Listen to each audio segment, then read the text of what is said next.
कौरवों और पांडवों का युद्ध निश्चित हो गया। युद्ध में श्री कृष्ण की सहायता लेने के लिए दुर्योधन और अर्जुन दोनों द्वारका गए। उस समय श्री कृष्ण सोए हुए थे।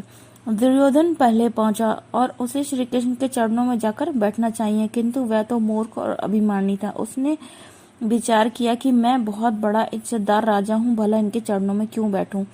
अतः श्री कृष्ण के सिंहासन के पास एक सिंहासन पर बैठ गया। अर्जुन बाद में आए और श्री कृष्ण के चरणों में बैठ गए। त्रिलोकीनाथ जागे तो उनकी नजर सीधी अर्जुन पर पड़ी। दुर्योधन ने कहा कि अर्जुन से पहले मैं आया हूँ।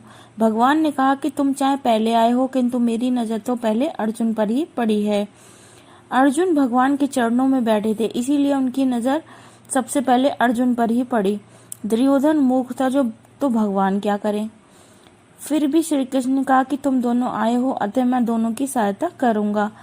एक और सभा में अपमान करने वाला दुर्योधन आया है, तो दूसरी ओर श्री कृष्ण के साथ अति प्रिय प्रेम करने वाले अर्जुन भी आया है। किंतु श्री कृष्ण तो अंतर्यामी है, योगेश्वर है। अपने द्वार पर आने वाले सभी को वे प्रेम से देखते हैं।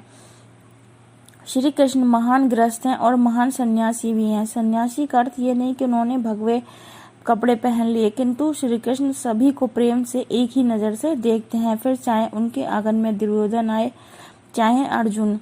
प्रभु ने दोनों की सहायता करने का वचन लिया। एक पक्ष में मेरी नारायणी सेना रहेगी और दूसरे ओर मैं अस्त्र शस्त्र रहित अकेला रहूंगा।